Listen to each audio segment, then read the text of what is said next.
went into the match unbeaten at home. Phil was there to commentate on the action.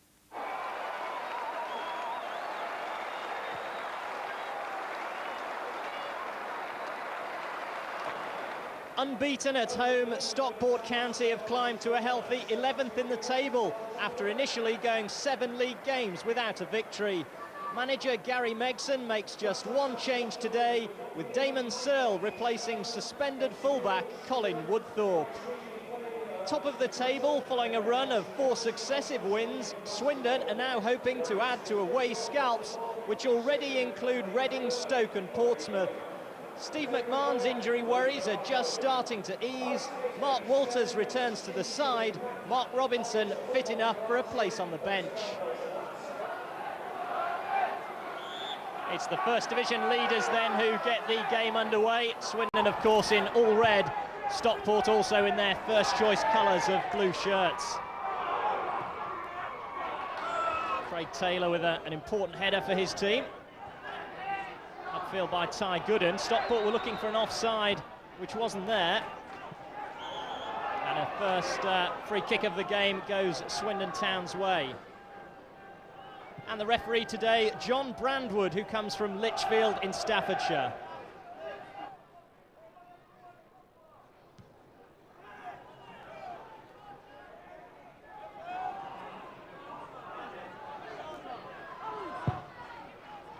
Ball into feet for Armstrong. It was a good turn by him. Taylor nipped him on the ankles.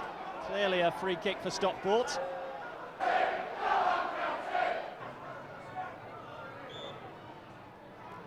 It's Cook. And it's a superb free kick.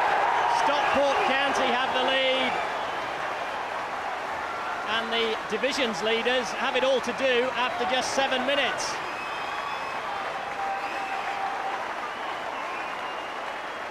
Well, Paul Cook seems to be enjoying life at Stockport. He scored on his debut against one of his old clubs, Wolves, and that was a quite magnificent strike.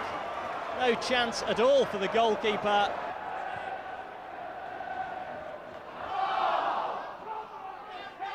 Gooden against Connolly, that will be a good tussle.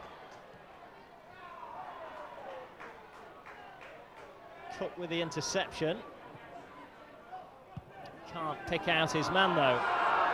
This is Hay for Swindon on the counter. Nixon has to come to meet him. Now, is that a penalty? Yes, it is, says the referee. And what will he do about Eric Nixon?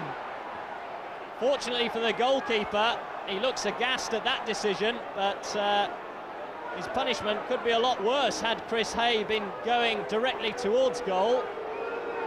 Instead of which, the referee may decide the penalty kick punishment enough. It's Hay against Nixon. The keeper saves it. Hay with the follow-up, makes it 1-1, and Swindon Town are back in the game, albeit rather fortuitously. The keeper guessed right, but he was unlucky with the rebound, and Hay rolled it home to bring the leaders back into this game. Borrow's little miss kick actually worked well for him. Warner will have to clear, and it's all a little bit over-elaborate for Swindon Town. They're in trouble, and Angel cannot believe that he hasn't made it 2-1. Quite extraordinary. Well, you would have backed Stockport's leading scorer to tuck that one away after Swindon and really put it on a plate for him, and he's missed the target. And here he is again, the Stockport right back. Armstrong makes his move. Trying to drag Taylor out of the middle. It'll be a corner to Stockport County. Cook and Cooper in charge for Stockport. It's Cook's kick, a free header on the far side and into the back of the net. Stockport lead by 2-1. And where was the Swindon marking? It was the simplest of goals, really. Cook with the delivery, and on the far post, Martin McIntosh heading it past the stranded Swindon keeper. Real ebb and flow about the game just at the moment. And once again, Swindon will have a corner. Let's hope they make better use of it than the last one. Again, it's played short. This is Walters. Looks for the shot. Well, he scored some spectacular ones in his time, Mark Walters. You could see what he was aiming for. In his mind was the top corner. In actuality, didn't quite have the curl on it, and it's finished up in the stand. Is there time for Swindon to level it in this first half? Gooden needs a decent cross, headed away from danger. McDonald and Taylor are up from the back. It's McDonald, he nearly made it. Hasn't yet scored for Swindon. Got quite a few in his time at QPR. That one almost came off the back of his head and just bouncing wide of the post. Culverhouse there in the nick of time as Cooper sniffed glory. Flynn on the near post, Angel and company coming in behind. Flynn's touch, Angel with a follow-up over the top. Well, it's all so simple as far as Stockport County are concerned at the moment. They seem to have the beating of Swindon at dead ball situations, and with a better finish, they could have been further ahead.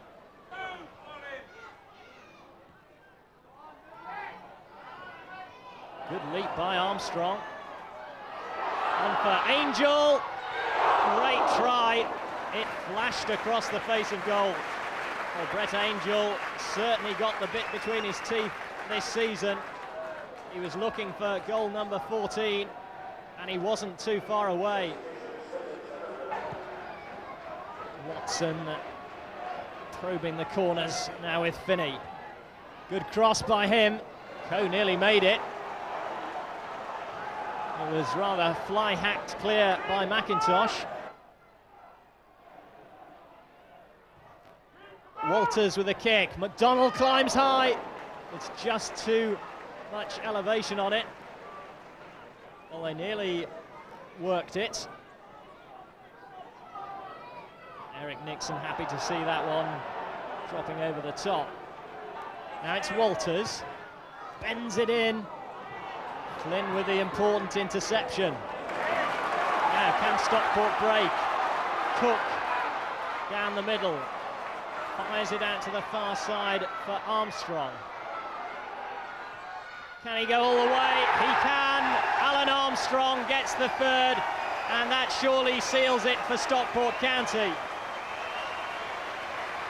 Swindon overcommitted in search of an equaliser, and on the counter, Stockport make them pay as Armstrong rattles in his 8th goal of the season.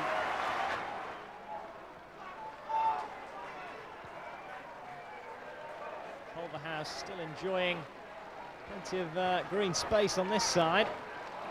And that's come for Leach, and he's buried it. What a super strike by Scott Leach. And maybe Swindon aren't out of it just yet.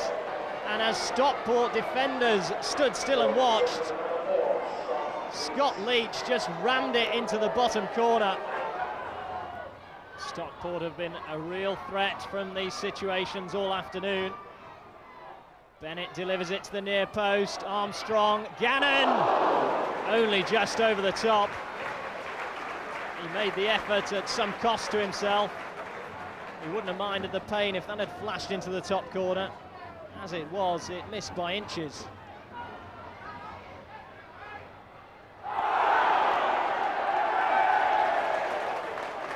Stockport's free kick, and they'll be in no hurry to take it.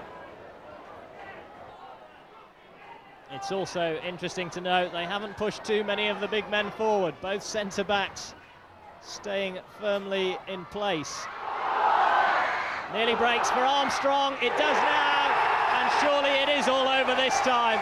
Armstrong's second of the game, Stockport's fourth, and there really is no way back now for Swindon. It's a soft goal to concede at any time, but especially when you've worked so hard to give yourself a chance. And Swindon, I'm afraid, have shot themselves in the foot.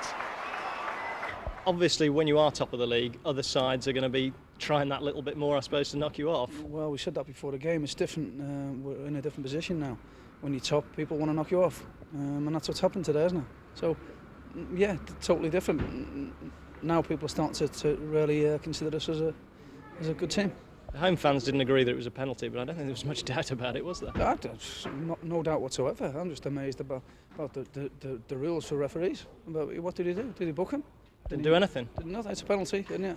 He didn't do nothing, which is baffling to me. Particularly frustrating, I suppose, when you know that you're going to lose the likes of, say, Chris Hay now because he's picked up bookings. Well, that's right, for nothing, needless bookings, you know, for innocuous challenges. And yet you get lads like that, unbelievable challenges, and not a yellow card. And that's the inconsistency. I'm not trying to advocate that he should be booked and sent off. I'm just saying the inconsistency of referees. Well, Leroy, do you think people have been getting carried away talking about promotion for Swindon? No, not at all. You know, they're top of the league, and you can't argue with that. So, you know, definitely not. You know, they've had a bad result there today. But, you know, I think Steve's very shrewd, and I think he knows the reasons why they had a bad result, and he'll go and do something about it. They didn't really look ready for the Premiership there, though, did they? Oh, no, but, you know, it's early in the season. I think the interesting thing was there that, you know, he's lost Wayne Allison, the big man. I think that'll be a big loss for him if he can't replace him soon. Well, let's have a look at the penalty incident. Do you think the goalkeeper should have been booked?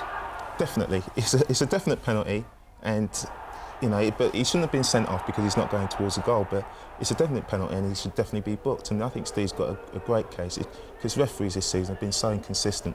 You know, on another day, a referee might have sent him off, you know, and that's things that players and managers can't really cope with. You go into a game, you just want referees to make the same decisions week in, week out, and that hasn't happened. And, you know, Eric Nixon's got away, you know, with nothing.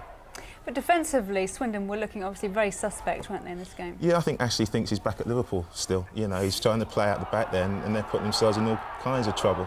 And, you know, luckily they got away with this. But, you know, I don't think Steve will be pleased with that because they put themselves under pressure. And do you think defensively they're missing Wayne Allison as well? Definitely. I think that was a centre-half who scored there, and they're not a big side swing. They've got Alan McDonald and they've got Craig Taylor. And Wayne was always very good, you know, defensively. And, you know, I think they might be missing him from that perspective. People always say when you lose a strike, it's about losing goals, but I think they might be just missing his defensive qualities. And soon they're going to be missing Chris Hay as well. Yeah, that's another blow for Steve. But, you know, I'm sure that he's got someone lined up, and he's got Coe and he's got Finney back from loan from Cambridge. And, you know, if they go and play like they have been playing, they'll still get results.